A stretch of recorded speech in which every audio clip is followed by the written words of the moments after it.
No cabe duda que la ignorancia es audaz. Cómo amo el aroma del Dunning-Kruger por la mañana.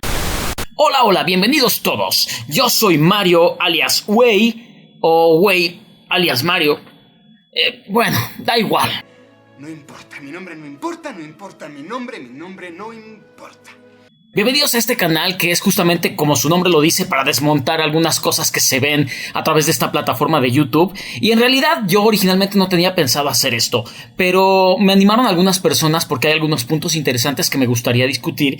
Y de hecho me han estado enviando algunos links, algunos videos a través de redes sociales en los cuales sí, obviamente los ves y dices no me puedo quedar callado. ¿Y por qué dije lo del Dunning-Kruger? Es muy simple y sencillo.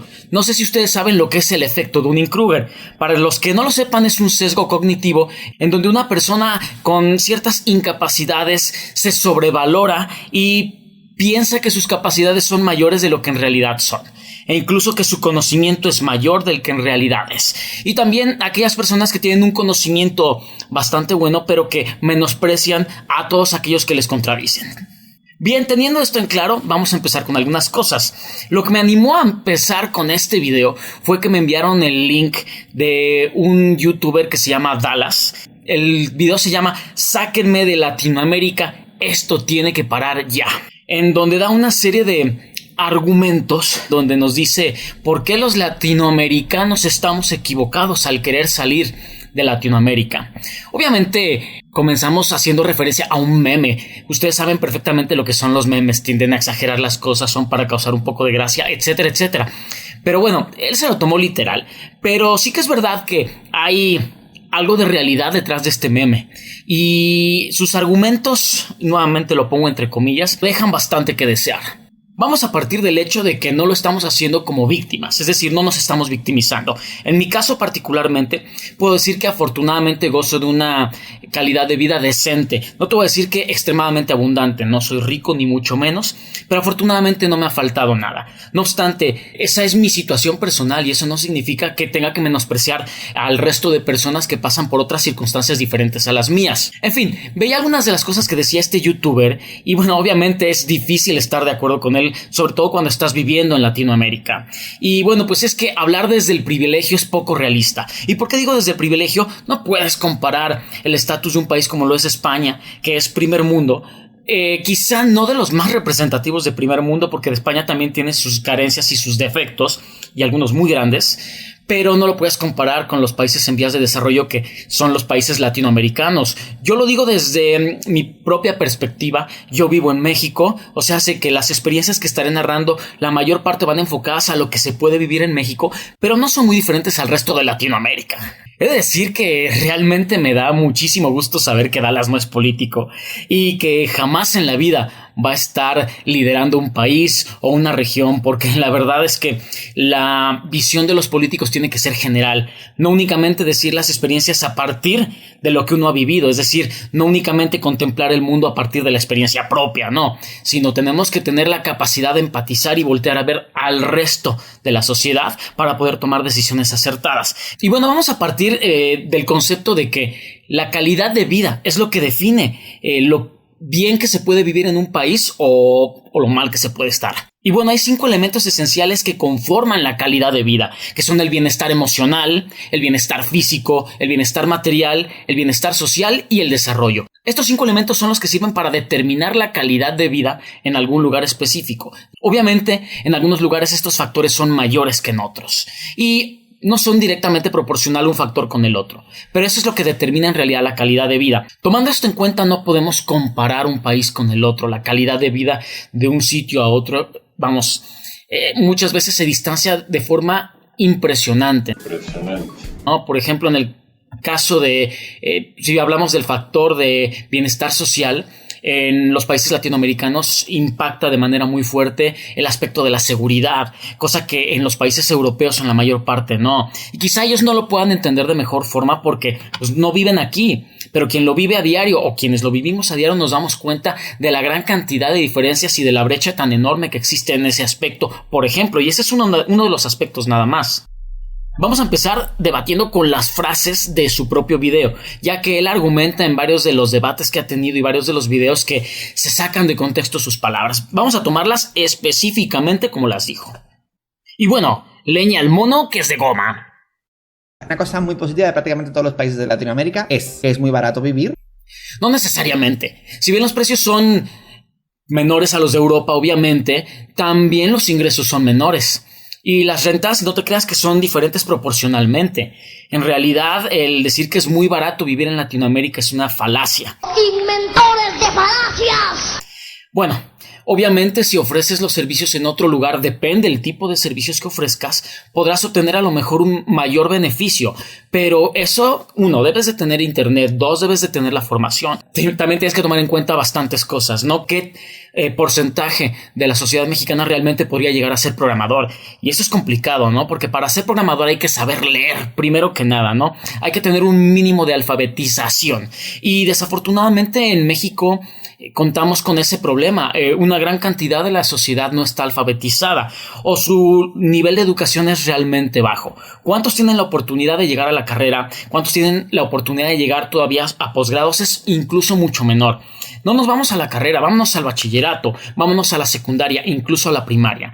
La verdad es que la educación en México es bastante deficiente y no únicamente por el nivel que se ha manejado dentro de las reformas educativas, sino también porque desafortunadamente no existe la infraestructura y la demanda es mayor que la oferta. Para acceder a todos los ejemplos que él pone de profesiones, evidentemente debes tener una base formativa. ¡Ay, qué bruto, focalicero! Porque aquí en México hay zonas pobres en donde no hay ni siquiera escuelas. No podemos hablar únicamente de las grandes ciudades. Las poblaciones rurales también son parte de la comunidad y de la sociedad mexicana. La gente que no tiene acceso a la educación, obviamente solo tiene una alternativa para dedicarse, que serían los oficios, o bueno, en el campo, en la pesca, etcétera, etcétera, ¿no? Pero los oficios no se pagan igual aquí que allá. Yo viví casi 10 años en España. De hecho, mi esposa es española y yo soy mexicano. Tengo la experiencia de haber vivido en los dos lugares, por lo tanto, puedo darme idea a cuáles son las diferencias entre un país y otro y cuáles son proporcionalmente los alcances. Obviamente, un barrendero en España puede llegar a ganar de 1,200 a 1,400 euros al mes. ¿Y por qué lo digo? Porque yo fui barrendero para una empresa, Alfonso Benítez, APSA en Madrid, y yo ganaba de entre 1,200 a 1,400 euros al mes, que no es un sueldo nada malo. Obviamente ganaba esta cantidad si trabajaba un fin de semana sí, un fin de semana no. Mientras yo ganaba ya de 1,200 a 1,400 euros, que representa en pesos mexicanos de 29,000 a 33,850 pesos, en México, por andar de barrendero, mi salario mensual sería de 5,300 pesos mexicanos. 5,300 pesos mexicanos, para que se den una idea, representan el equivalente a 220 euros. Imagínense, la diferencia es abismal. Con 220 euros, ¿qué haces en España? Y dirán, no, pero la diferencia de precios es menor. No es tan menor. En realidad, una renta en una zona baja en México puede llegarte a costar a lo mejor 1,500 pesos. En una zona realmente de muy bajo nivel. Le resta 5,300 pesos, que es el salario, los 1,500, servicios, alimento para toda una familia. O sea, evidentemente no alcanza. El salario mínimo en México no alcanza absolutamente para nada. Y es muy diferente también al salario mínimo en España, que tampoco es bueno, hay que reconocerlo. Pero no se compara la diferencia de sueldos en proporción del costo de vivienda y servicios. Quizá para él sea difícil entender esto. En España la educación es gratuita y universal. Y además en España se considera una falta administrativa, un delito quizá, que un niño no sea alfabetizado. Eso puede costar incluso a los padres hasta que se lo lleguen a quitar. En México eso no sucede. En México ves a los niños trabajando en los semáforos porque las mafias los agarran justamente para eso. Y muchas veces ni siquiera están alfabetizados. No están en la escuela porque están trabajando en muchas cosas para darle dinero o a sus padres o a una mafia que es la que los tiene cautivos. Es que delitos hay en todos los países. Dice que delitos hay en todas partes, sí, pero los índices varían considerablemente de un lugar a otro. No vas a comparar los países de primer mundo con los países latinoamericanos. Y fíjate que aunque en Estados Unidos sí que es verdad que el índice de delincuencia es destacable, también podemos decir que la administración de justicia es considerablemente mejor. Para un mexicano, por ejemplo, ya es cotidiano hablar de la muerte todos los días. Nos referimos también a la muerte que nosotros vemos todos los días con los cientos de feminicidios, por ejemplo, las muertes de Juárez, los cientos de mujeres que desaparecieron y que se encontraban en fosas comunes. Eso, por ejemplo, indica que la delincuencia no es igual aquí que allá. Eso no sucede en todas las partes del mundo. Podemos hablar a lo mejor de los países de África en donde los genocidios han marcado muchísimos de estos países, pero tampoco estamos tan lejos aquí. Aquí tenemos desafortunadamente el crimen organizado, los cárteles que también proveen de su cantidad de violencia a México y es bastante grande. Vamos a hablar de datos fríos, de números. Fíjese la diferencia. En México, 1.687.683 delitos cometidos con una población de 128 millones. Y en Estados Unidos, 1.244.432, incluso menor que el de México, para 328 millones. Si tú sacas números, te darás cuenta que evidentemente las proporciones son abismales. Las diferencias son muy marcadas. La verdad es que si nos metemos a hablar de inseguridad en España, pues es que es risible. A mí me decían cuando llegué a Madrid recién, no te metas en el barrio de Lavapiés, es peligroso. De verdad me daba risa, eso no es un barrio peligroso para nosotros, eso realmente es un barrio cotidiano y es un barrio normal en México. Así, aquí sí que hay barrios peligrosos en diferentes lugares, ¿no? Yo vivo en la ciudad de Querétaro y tienes la zona de Menchaca 3, la zona de San Pedro Mártir. Esos sí son barrios peligrosos, esos sí son las Américas, sí son barrios donde temes realmente meterte.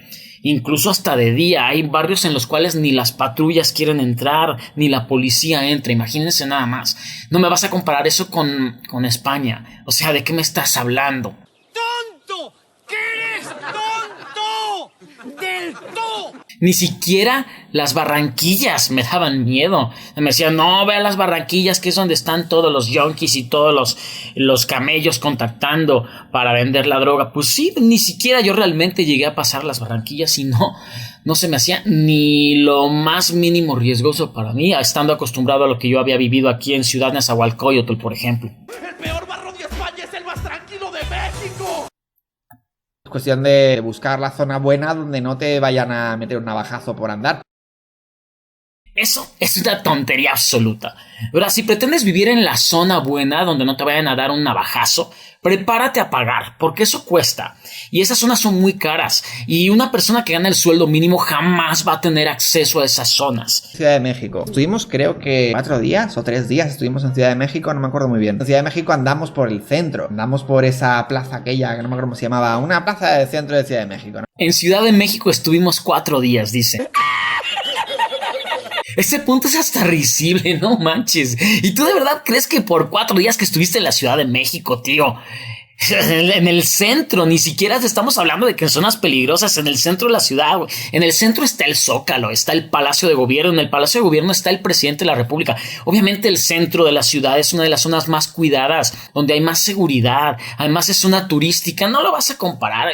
Tú conociste el centro, no manches, o sea, ¿qué me estás contando? Tú hubieras caminado 2 kilómetros más para allá para conocer la zona de Tepito, te hubieras metido al barrio de La Lagunilla, te hubieras metido a esos lugares y entonces para que puedas hablar con razón. 4 días no te dan para hablar de la seguridad de un país y de decir que la situación es maravillosa. No manches, no seas tonto, güey. Estás bien pendejo. Bien pendejo. Tú hablas de la Ciudad de México, sí, pero no te metiste a la Tierra Caliente. Allá es donde me hubiera gustado que fueras. Tierra Caliente, donde la delincuencia organizada hace retenes en las carreteras federales y te para quitarte lo que se les pega la gana, incluso muchas veces hasta la propia vida. O incluso a veces hasta te desaparecen, te quitan el carro, te quitan el dinero, aunque vayas con tu familia, te quitan todo. A nosotros ya nos tocaba enfrentar esos retenes. Yo trabajé en una empresa que se encargaba de reciclaje de vidrio y nos llegaron a parar varias veces y nos llegaron a quitar los camiones cargados. O sea que, ¿qué me estás contando? Eso no sucede en España, ni sucede en ningún lugar de Europa. ¿Qué me estás diciendo? Crímenes suceden en todas partes. Te hubieras ido a Guanajuato, te hubieras ido a Colima, a Michoacán, al Estado de México, incluso al norte, allá donde todos los días se encuentran cuerpos decapitados, o incluso donde vas manejando y pasas por un puente peatonal y hay gente colgada del cuello con narcomantas. ¿Qué me vas a comparar lo que sucede en España con lo que sucede, por ejemplo, en México? No manches, no seas idiota.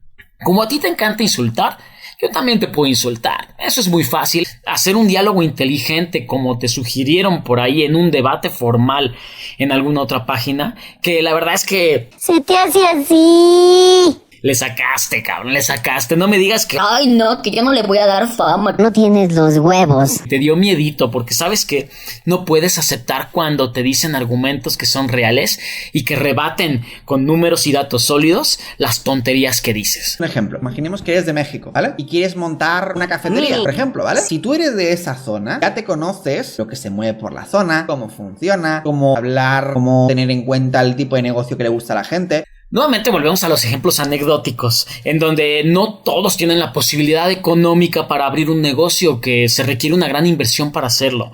Y una persona que tiene el sueldo mínimo o come o invierte. Y esa es la triste realidad. Y no solamente en México, en el resto de países de Latinoamérica, obviamente. Bueno, y si a eso sumamos los cobros de suelo, y si no sabes lo que es porque obviamente no vives aquí y porque hablas desde la ignorancia en todo momento.